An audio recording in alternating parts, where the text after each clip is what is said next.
الحمد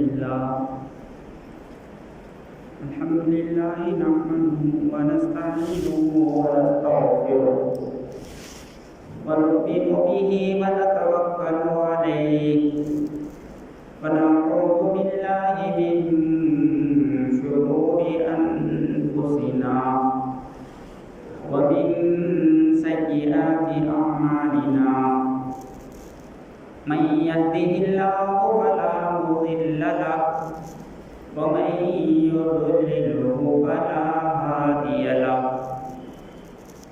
ونشهد أن لا إله إلا الله وحده لا شريك له ونشهد أن سيدنا ومولانا محمدا عبده ورسوله صلى الله عليه وعلى آله وأصحابه أجمعين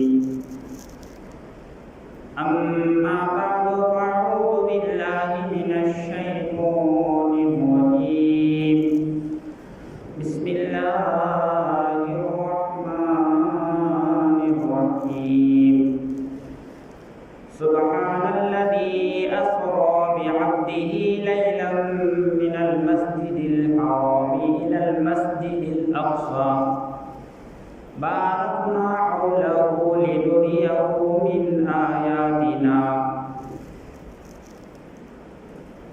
وقال رسول الله صلى الله عليه وسلم اللهم بارك لنا في رجب وشعبان وبلغنا رمضان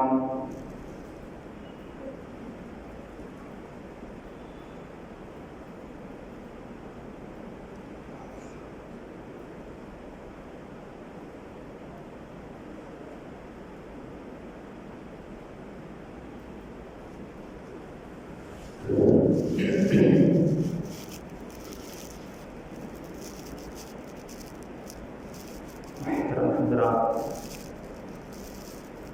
بزرگوں، دوستوں اور عزیز بھائیوں،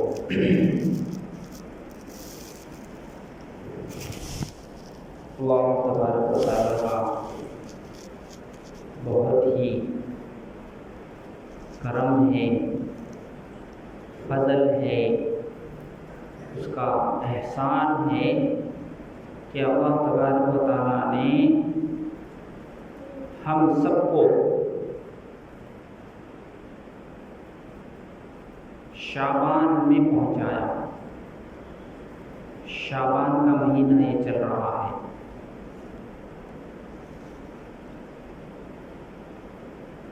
شعبان سے پہلے جو مہینہ ہے وہ رجب ہے، وہ بھی بہت ہی مبارک مہینہ ہے، اور شعبان بھی بہت ہی مبارک مہینہ ہے۔ حضور صلی اللہ علیہ وسلم کو رجب کے مہینے میں جو غم لاحق ہوا تھا، جو صدمہ پہنچا تھا، جو تکلیف حضور صلی اللہ علیہ وسلم کو پہنچی تھی، اس تکلیف کو دور کرنے کے لیے اللہ تبارک و تعالی ہمارے نبی محمد مصطفیٰ صلی اللہ علیہ وسلم کو اپنے پاس بلا لیا۔ غم کیا تکلیفیں پہنچی تھی؟ ایک تو آپ کے چچا کا انتقال ہو گیا، اور آپ کی چہیتی بیوی جو سب سے پہلے آپ پر ایمان لائی، حضرت خدیجہ رضی اللہ تعالیٰ عنہا، وہ جو نکاح کے بعد بہت ہی حضور صلی اللہ علیہ وسلم کی خدمت کرنے والی، حضور سے محبت کرنے والی، اور ہر اعتبار سے حضور کو چاہنے والی ایسی بیوی کا انتقال ہو گیا رجب کے مہینے میں۔ پھر آپ صلی اللہ علیہ وسلم مکے والے جب مکے والوں کو دعوت دیے تو مکے والے آپ صلی اللہ علیہ وسلم کو ستائے۔ آپ صلی اللہ علیہ وسلم مکہ چھوڑ کر کے طائف گئے دعوت دینے کے لیے۔ ہو سکتا ہے کہ ان میں سے کوئی لوگ ایمان لائے، کوئی ایک ایمان لائے یا کوئی خاندان ایمان لائے، اس ارادے سے طائف گئے۔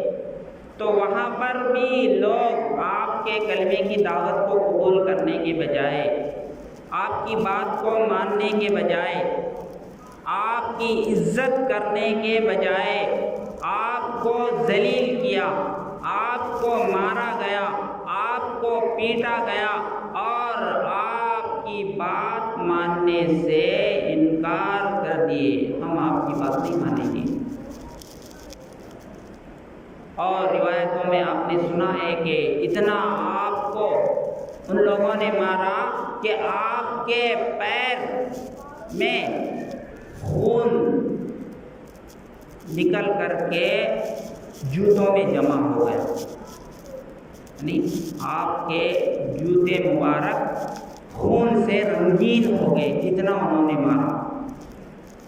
لیکن آپ صلی اللہ علیہ وسلم نے اللہ سے دعا کیا، اے اللہ یہ لوگ مجھے نہیں پہچانتے ہیں، اے اللہ ہو سکتا ہے شاید آپ مجھ سے ناراض ہیں، آپ مجھ سے ناراض ہیں جس کی وجہ سے آپ ان لوگوں کو میرے اوپر مسلط کر دیے ہیں۔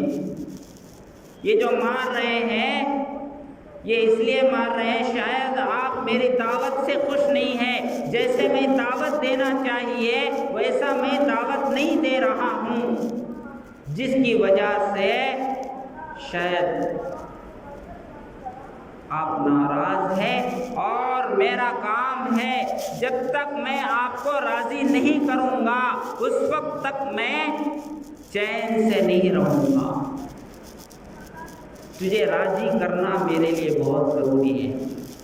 یہ دعا حضور صلی اللہ علیہ وسلم نے کیا تو یہ سارے غم دل میں لیے ہوئے آپ صلی اللہ علیہ وسلم سو رہے تھے کہ اللہ تبارک و تعالیٰ نے جبرائیل علیہ السلام کو بھیج کر کے معراج پر بلایا، معراج کا سفر کرایا گیا۔ تو گزشتہ ہفتہ بتایا گیا کہ معراج جو سفر ہوا ہے آسمان پر، ہمارے نبی کا جو سفر ہوا ہے وہ ایک معجزہ ہے، ہمارے نبی کا معجزہ ہے۔ کسی نبی کو آسمان پر نہیں بلایا گیا، زمین پر رہتے ہوئے ان کو آسمان پر ملاقات کے لیے، باتیں کرنے کے لیے، ان کو دیکھنے کے لیے کسی نبی کو بھی اللہ نے نہیں بلایا۔ حالانکہ بڑے بڑے پیغمبر گزرے، ایک سے ایک پیغمبر۔ موسیٰ علیہ السلام کتنے بڑے پیغمبر ہیں، اللہ سے ڈائریکٹ بات کرتے تھے۔ انہوں نے اللہ سے ریکویسٹ بھی کیا کہ میں آپ کو دیکھنا چاہتا ہوں، باتیں ہو رہی ہیں لیکن دیکھنے کو جی چاہ رہا ہے، دیکھنے کو جی چاہ رہا ہے۔ اسی لیے لوگ کہتے ہیں یعنی موسیٰ علیہ السلام کو ہی اللہ کو دیکھنے کی خواہش پیدا ہوئی، دوسرے پیغمبروں کو کیوں نہیں ہوئی؟ حضرت موسیٰ علیہ السلام نے ہی کہا ربی انظرنی الیک، ربی اے اللہ میں آپ کو دیکھنا چاہتا ہوں۔ یہ موسیٰ علیہ السلام نے ہی کیوں کہا؟ دوسرے پیغمبروں نے کیوں نہیں کہا کہ میں آپ کو دیکھنا چاہتا ہوں؟ ابراہیم علیہ السلام ہیں، آدم علیہ السلام ہیں، نوح علیہ السلام ہیں، عیسیٰ علیہ السلام ہیں، ہارون علیہ السلام ہیں، بڑے بڑے پیغمبر ہیں، سلیمان علیہ السلام، داؤد علیہ السلام، ابراہیم علیہ السلام، اسماعیل علیہ السلام، کتنے بڑے بڑے پیغمبر ہیں، لیکن ان میں سے کسی پیغمبر نے دیکھنے کی خواہش نہیں کی، اے اللہ میں آپ کو دیکھنا چاہتا ہوں۔ لیکن موسیٰ علیہ السلام نے خواہش ظاہر کی۔ اے اللہ میں آپ کو دیکھنا چاہتا ہوں، کیا وجہ ہے؟ تو علماء نے لکھا ہے کہ موسیٰ علیہ السلام چونکہ بات کرتے تھے، ڈائریکٹ اللہ سے بات کرتے تھے، تو جب آدمی بات کرتا ہے تو اس کو دیکھنے کی بھی خواہش پیدا ہو جاتی ہے۔ کسی سے بات کرتا ہے تو اس کو دیکھنے کی خواہش بھی پیدا ہوتی ہے۔ اسی لیے کہا جاتا ہے کہ گرل فرینڈ اگر کوئی ہے یا کوئی عورت آپ کو کال کی تو اس سے بات کرنا حرام ہے، ناجائز ہے۔ کیوں؟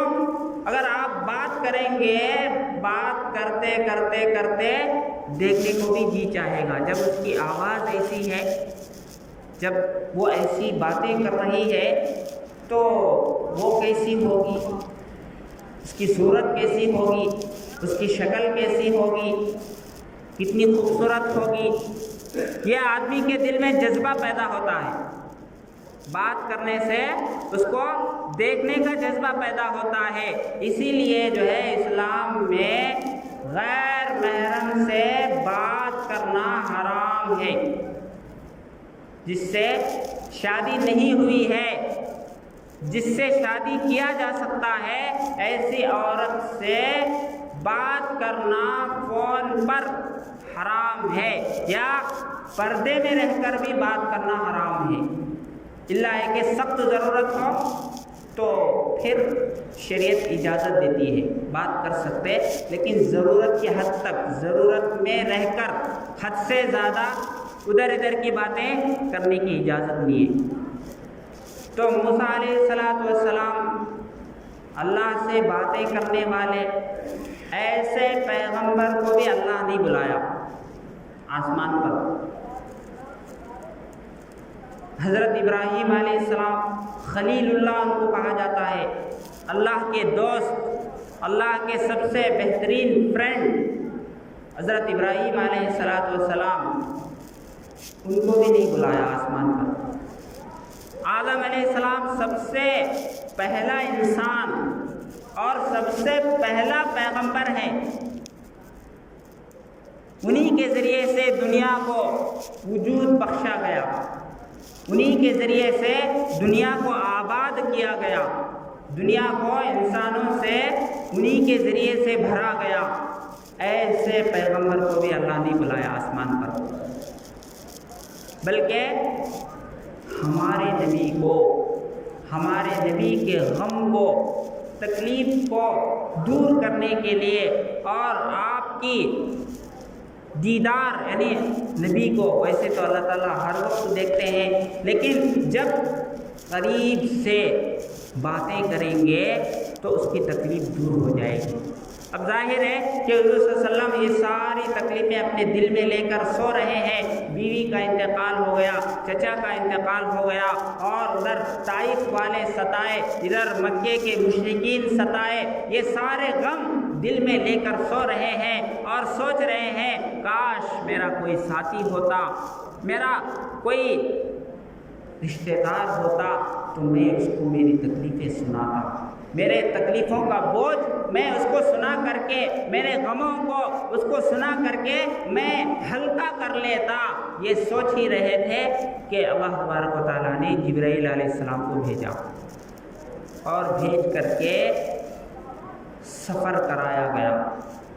کتنا 7 آسمانوں کا سفر، کتنا لمبا سفر ہے۔ ایک ہے زمین کا سفر، یہ زمین کا سفر کم ہے، آسمانوں کا سفر بہت لمبا ہے، بہت دور ہے، اور وہ سفر کے لیے 2 سواریاں استعمال کی گئی۔ اس سفر کے لیے 2 سواریاں، ایک مکہ سے مسجد حرام سے لے کر کے مسجد اقصیٰ تک لے جایا گیا۔ مسجد حرام یعنی مکہ جہاں ہے، وہاں سے بیت المقدس جو فلسطین میں ہے وہاں تک لے جایا گیا، جو سلیمان علیہ السلام نے بنایا ہے وہ مسجد کو، اور وہ بھی جنوں کے ذریعے سے بنایا، جنات کو ورکر بنا کر۔ تو یعنی آپ غور کیجئے کہ جتنی مسجدیں ہیں وہ اللہ تبارک و تعالیٰ اپنے پیغمبروں سے بنانے لگایا. کسی انجینئر نہیں، پیغمبر خود انجینئر تھے. اپنا گھر بنا رہے ہیں تو پیغمبروں نیک لوگوں کے ذریعے سے بنوانے لگا رہے ہیں. ابراہیم علیہ السلام بیت اللہ تعمیر کیے، خانہ کعبہ جہاں لوگ حج کو جاتے ہیں، عمرے کو جاتے ہیں، اس کو کون بنایا؟ ابراہیم علیہ السلام نے بنایا. وَإِذْ يَرْفَعُ إِبْرَاهِيمُ الْقَوَاعِدَ مِنَ الْبَيْتِ إِسْمَاعِيلُ رَبَّنَا تَقَبَّلْ مِنَّا إِنَّكَ أَنْتَ السَّمِيعُ الْعَلِيمُ. قرآن میں اس کا تذکرہ ہے. بیت اللہ کے دیواروں کو کس نے اٹھایا؟ ابراہیم علیہ السلام. ان کے گھروں کا تذکرہ نہیں ملتا. وہ اتنے بلڈنگ بنائے، وہ اتنے پلاٹ خریدے، وہ اتنا بیلنس جمع کیے، بیٹوں کے واسطے اتنا رکھے گئے تھے، بیٹیوں کے لیے اتنا جمع کیے، اپنے فیوچر پلاننگ کے لیے اتنا مال انہوں نے رکھا، اس کا تذکرہ کہیں نہیں ملتا. لیکن جو انہوں نے کیا ہے اس کا تذکرہ ملتا ہے، اور وہ ہے اللہ کے گھر کی تعمیر. ابراہیم علیہ السلام اللہ کے گھر کی تعمیر کیے تو اللہ تعالیٰ اس کا تذکرہ قرآن میں کر دیا. سلیمان علیہ السلام اللہ کے گھر کو بنائے تو اللہ نے ان کا تذکرہ قرآن میں کر دیا. تو آپ سوچیں اللہ کا گھر کتنا قیمتی ہے، اللہ کا گھر اللہ کو کتنا پسند ہے کہ جس پیغمبر نے بھی گھر بنایا ہے اللہ کا، یعنی مسجد بنائی ہے، اس کا تذکرہ قرآن میں ملتا ہے. حضور صلی اللہ علیہ وسلم نے بھی مدینے میں مسجد نہیں تھی، ہجرت کر کے گئے تو مدینے میں مسجد نہیں تھی، لیکن آپ صلی اللہ علیہ وسلم پہلے آ کر اپنا گھر نہیں بنائے، مدینے میں گھر لیے، مکے میں گھر چھوڑ کر آئے ہیں، مکے میں ساری چیزیں چھوڑ کر آئے ہیں. لیکن سب سے پہلا کام جو مدینے میں آنے کے بعد کیے وہ اللہ کے گھر کو بنانا، مسجد نبوی. اور ایسے ہی اور ایک مسجد ہے مسجد قباء، اس کو بھی حضور صلی اللہ علیہ وسلم نے ہی بنایا ہے. تو اللہ کا گھر جو سلیمان علیہ السلام نے بنایا ہے، لیکن آج مسلمان کو مسجد سے محبت نہیں. مسلمان کو یعنی پیغمبروں کے ذریعے سے جس کا کام اللہ نے لیا ہے، پیغمبر ہے مسجد بناتے اور مسجد کو آباد بھی کرتے تھے، لیکن آج ہم کو نہ مسجد بنانے کی فکر، نہ مسجد کے ضروریات پورا کرنے کی فکر، نہ مسجد میں آنے کے لیے ہمارے پاس فرصت ہے. سارے کاموں کے لیے فرصت ہے. اپنے بلڈنگ ایک سے ایک بنائیں گے، اپنے گھر ایک سے ایک، گھر میں ایک سے ایک چیزیں لگائیں گے، اے سی فٹ کریں گے، کولر رکھیں گے، سردی سے بچنے کے لیے کیا کیا چیزیں ضروری ہے، ڈیکوریشن کیسا ہونا چاہیے، ساری چیزوں کی فکر کریں گے. لیکن اللہ کے گھر کی کوئی فکر نہیں، اللہ کے گھر کی کوئی فکر نہیں، اللہ کے گھر کو آباد کرنے کی کسی کو فکر نہیں. تو سلیمان علیہ السلام جو مسجد بنائے، مسجد اقصی، وہاں پر لے جایا گیا، اور وہ 600 کلومیٹر ہے. 600 کلومیٹر کتنا دور، کتنا لمبا سفر ہے. تو وہ تیز رفتار سواری تھی. براق جو جانور تھا وہ بہت ہی تیز دوڑتا تھا، جہاں تک آدمی کی نگاہ جاتی ہے وہاں اس کا قدم رہتا تھا، اس کا پیر رہتا تھا. تو اس سواری کے ذریعے سے وہاں لے جایا گیا، اور وہاں پر تمام پیغمبروں کو جمع کیا گیا، تمام پیغمبروں کو جمع کیا گیا، اور جمع کر کے اذان دی گئی، اور اس کے بعد نماز پڑھائی گئی وہاں پر. تو اس وقت امامت کے لیے کون بڑھے گا آگے؟ آدم علیہ السلام بڑھیں گے. آدم علیہ السلام سوچ رہے کہ میں امامت کروں گا، اس لیے کہ میں سب سے پہلا پیغمبر ہوں. ابراہیم علیہ السلام سوچ رہے کہ مجھے بڑھائیں گے کہ میں اللہ کا دوست ہوں، اور اسماعیل علیہ السلام سوچ رہے ہیں کہ مجھے بڑھایا جائے گا کہ میں ذبیح اللہ ہوں، اللہ کے لیے ذبح کیا گیا مجھے۔ تو تمام موسیٰ علیہ السلام سوچ رہے ہیں میں موسیٰ کلیم اللہ ہوں، میں اللہ سے بات کرنے والا ہوں، یہ جو ہے مرتبہ، یہ پوزیشن مجھے ملے گا، یعنی میں سب کی امامت کروں گا، آج میں نماز پڑھاؤں گا۔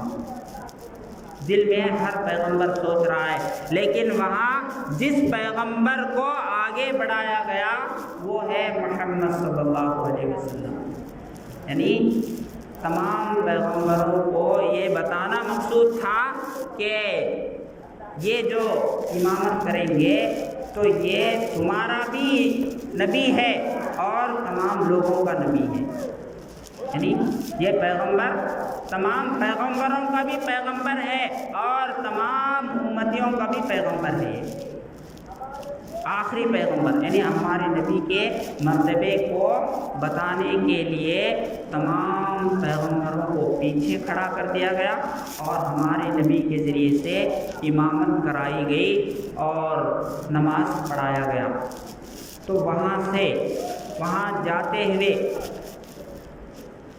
بیت المقدس جاتے ہوئے کئی جگہوں پر جبرائیل علیہ السلام نے ان کو بتایا کہ یہ جگہ جو ہے مدینہ ہے، یہاں پر آپ کو ہجرت کر کے جانا ہے، یعنی آپ کے لوگ آپ کو نکالیں گے مکے سے، مدینہ یہ جگہ ہے، یہاں پر آپ کو ہجرت کر کے آنا ہے، وہ جگہ دکھا دیا گیا۔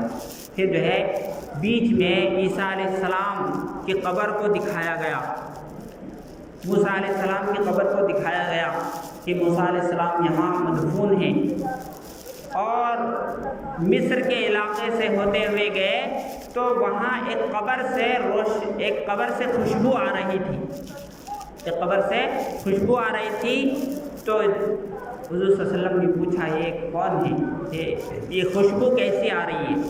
تو جبرائیل علیہ السلام نے کہا کہ یہ فرعون کے زمانے میں ایک باندی تھی، فرعون کی ایک باندی تھی، وہ موسیٰ علیہ السلام پر ایمان لائی تھی اور اس کے اوپر ظلم کیا گیا۔ کیا ظلم؟ فرعون نے اس عورت کے چھوٹے بچوں کو آگ کی کڑائی میں تیل گرم کر کے وہ چھوٹے بچوں کو اس میں ڈال دیا تھا کہ دیکھ اگر تو ایمان چھوڑ دے گی تو میں تجھے بھی چھوڑ دوں گا، اور اگر ایمان نہیں چھوڑے گی، مجھے خدا نہیں مانے گی، تو جس طرح تیرے بچے کو ڈال کر کے کباب بنا دیا گیا ایسے ہی تجھے بھی ڈال دیا جائے گا۔ وہ فرعون کی باندی نے کہا کہ یہ ایک بچہ ہے، اگر میرے پاس ایسے 100 بچے ہوتے تو بھی تم اس کو اس میں ڈالتے تو میں اپنے ایمان سے پھرنے والی نہیں ہے۔ تو اس کو بھی آگ میں اس تیل میں ڈال دیا گیا، تو اس کو وہاں دفن کر دیا گیا تھا، جس کی وجہ سے اس کی خوشبو آ رہی ہے، اس کا قبر وہاں موجود ہے۔ تو ایمان کی وجہ سے اس کو تکلیف دی گئی تھی، اس کو آگ میں ڈال دیا گیا۔ پھر جو ہے ہوتے ہوتے پہلے یہ جو سواری ہے وہاں سے سواری بدل گیا، بیت المقدس سے سواری دوسرا، اس کا نام تھا رف۔ بیت المقدس تک جو سواری پر آئے تھے اس کا نام ہے براق۔ مکے سے لے کر کے بیت المقدس تک جس سواری پر آئے اس کا نام ہے براق، اور بیت المقدس سے آسمان تک جو سفر ہوا ہے اس میں جو سواری کا استعمال ہوا وہ ہے رف اس کا نام۔ تو شاید راکٹ اسی سے رکھے ہوں گے یہ لوگ، کیونکہ چراتے ہیں نا، سب ہم سے چرا کے ہم ہی کو نیا دکھاتے ہیں، دیکھو ہم نئی چیز بنائے ہیں۔ تو رف یہ سواری، یہ بھی بہت یعنی گویا کہ لفٹ کے جیسا تھا، لفٹ کے جیسا بہت تیز جانے والا۔ تو آسمانوں کا سفر شروع ہوا تو پہلے آسمان پر حضرت آدم علیہ السلام ملے۔ پہلے آسمان پر یعنی جیسے ہی پہلے آسمان پر پہنچے تو وہاں دروازہ کھولنے کے لیے کہا گیا، پوچھا، یعنی وہ وہاں جنت یعنی آسمان پر جو ہے داروغہ ہے، واچمین ہے۔ واچمین نے پوچھا کون ہو؟ کہا جبرائیل۔ کون، اکیلے ہو یا ساتھ میں کوئی اور ہے؟ ہاں ساتھ میں بھی ہے۔ کون؟ کہا محمد۔ تو پھر انہوں نے نہیں پوچھا، فرشتے نے نہیں پوچھا کہ محمد کون ہے، یہ نہیں کہا۔ کیوں؟ فرشتوں کو معلوم ہے کہ محمد یہ پیغمبر ہے۔ تو کہا ایسے آگے نہیں، اللہ نے اجازت، اللہ کی اجازت سے ہم آ رہے ہیں۔ تو دروازہ کھولا گیا اور آدم علیہ السلام نے سلام کیا حضور صلی اللہ علیہ وسلم کو اور کہا مبارک ہو اے میرے بیٹے، اے میرے نیک بیٹے، مبارک ہو، تمہارا آنا بہت ہی مبارک ہے، بہت اچھا ہوا تم آ گئے۔ لیکن آدم علیہ السلام دیکھتے ہیں اپنی سیدھی طرف تو ہنستے ہیں اور اپنے بائیں طرف دیکھتے ہیں تو روتے ہیں۔ ان کی یہ کیفیت دیکھ کر کے جبرائیل علیہ السلام سے پوچھا کہ یہ کون انسان ہے؟ کہا کہ یہ آدم علیہ السلام ہے، پہلا پیغمبر ہے۔ اور آدم علیہ السلام پھر یہ جو رو رہے اور ہنس رہے یہ کیوں ہیں؟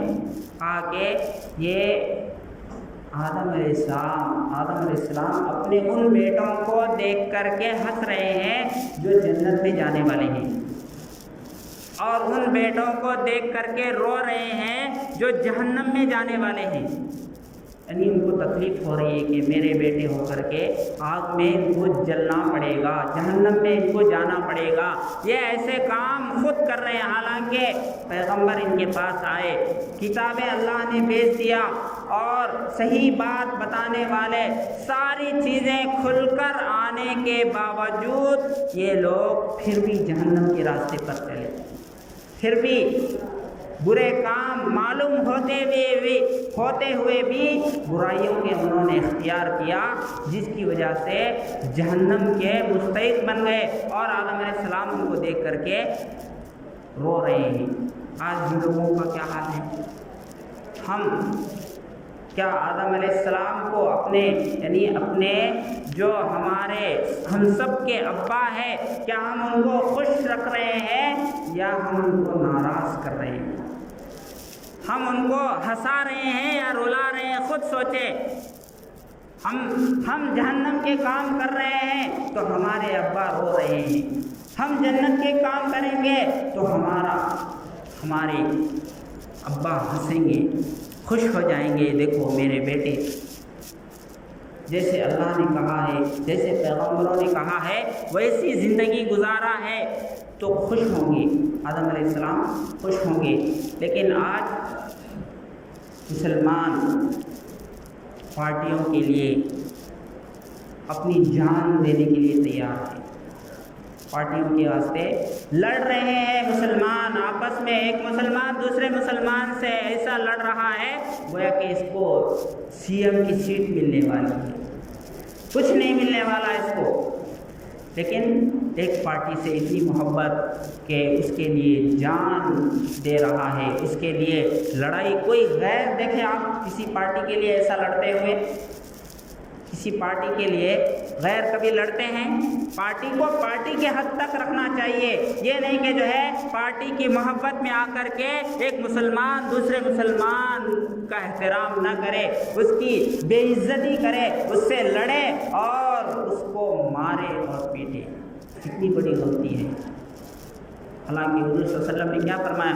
المسلم من سلم المسلمون من لسانہ و یدہ، بہترین مسلمان وہ ہے جس کے زبان سے اور جس کے ہاتھ سے دوسرا مسلمان محفوظ رہے۔ آج مسلمان کو مارنے کے چکر میں ہے، لڑنے کے چکر میں ہے، اس سے دشمنی رکھ رہا ہے، جبکہ ہمارے پاس واضح تعلیمات ہیں کہ مسلمان المسلم اخو المسلم، مسلمان کا بھائی ہے۔ جیسے ایک بھائی دوسرے بھائی سے لڑ لیتا ہے تو پھر مل جاتے ہیں، پھر بات چیت کرتے ہیں، تو ایسے ہی ہم کو ایک ہو کر زندگی گزارنا ہے۔ یہ نہیں کہ جو ہے پارٹی کی محبت میں آ کر کے مسلمان سے عداوت رکھے۔ کل سنا کہ لڑ لیے ہیں کچھ مسلمان ایک پارٹی والے، حالانکہ مسلمان ایک ہی پارٹی کو ووٹ دینا چاہیے تھا، مسلمان کا ووٹ بٹنا نہیں چاہیے، ادھر آدھے مسلمان ادھر آدھے مسلمان ادھر، نہ یہ جیتے گا نہ وہ جیتے گا، بلکہ فیل ہو جائے گا۔ حالانکہ اگر سب مسلمان ایک کو اگر ووٹ ڈالیں گے تو صحیح آدمی چن کر آئے گا، لیکن خود مسلمان کچھ ادھر ہو گئے کچھ ادھر ہو گئے تو پھر کیا ہوگا؟ تو ہمیں چاہیے